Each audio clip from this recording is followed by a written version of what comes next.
They say you never really know your neighbors until you end up in a courtroom with them. That day, as I sat there on that worn wooden bench surrounded by faces I'd seen 100 times but never really looked at, Karen, our beloved HOA president, stood up and declared for everyone to hear, "This guy'll be homeless by Friday." The room burst out laughing. Even the bailiff cracked a smile, and suddenly my whole life felt like a sitcom where I was the punchline. The thing is that $3,000 HOA fine wasn't about rules or community pride. It was about putting someone in their place. Public humiliation. And Karen? She thrived on it. She stood there, violation letters, fanned out like playing cards, ready to show the world that she was the one running the show.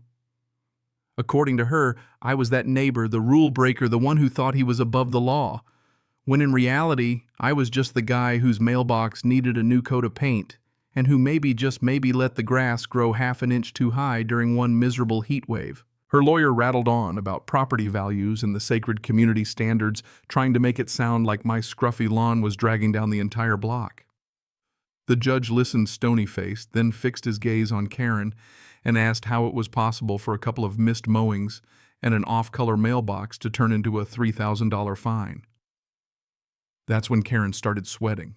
Her voice sped up, hands trembling as she tried to explain, but everyone could see it. She was losing her grip. I sat there, folder in my lap, calm as could be. Because every single petty fine, every threatening email, every urgent notice documented and filed. Months of evidence. When my turn came, I didn't raise my voice or make a speech. I just slid the folder to the judge. Inside HOA financials that I'd requested legally months ago.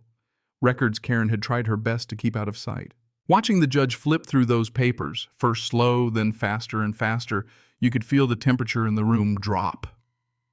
Karen's smile froze, her lawyer's whispers turned frantic. The judge actually laughed, a real honest laugh, not at me but at the sheer absurdity of what he was seeing. He looked up at Karen and said, "Miss Karen, you might want a lawyer." And just like that, the woman who ruled the neighborhood like a queen suddenly looked like she'd been sent to the principal's office. Her shoulders dropped, the color drained from her face, and her lawyer flipped through his own paperwork like maybe, just maybe, there was a rule somewhere that could save them. But it got worse.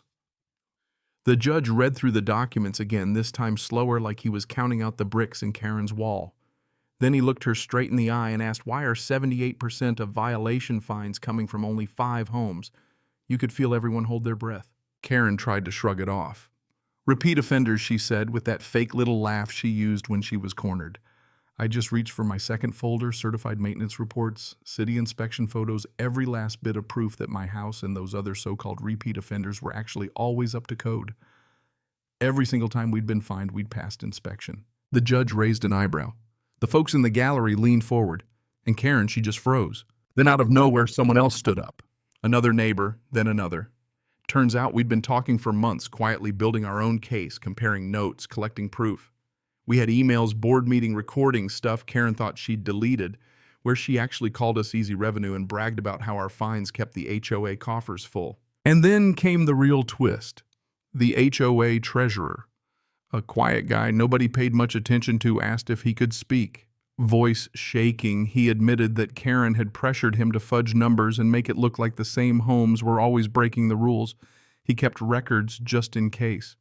You could see the judge's lips curl into a slow smile, like a man who's seen the ending coming but still enjoys the show. Miss Karen, he said, this is no longer about grass height. That was the first time Karen looked truly afraid. The same woman who threatened to tow my car for parking the wrong way on a Sunday afternoon couldn't even look up from the table. The judge called a recess, but nobody got up. Everyone wanted to see what would happen next. You could almost hear the neighborhood changing hands right there in that room. When the judge came back, Karen wasn't herself anymore. All the power was gone, replaced by a nervous, defeated energy. Her lawyer tried a final Hail Mary, blaming it all on administrative error, on stress, on being overwhelmed. But then the judge hit play on a recording, Karen's voice crystal clear, "Find them again. They'll either pay or leave. Either way, we win." The gasp that went through the gallery still rings in my ears. And as I looked around, hands started going up, neighbors admitting they too had been unfairly fined some for years.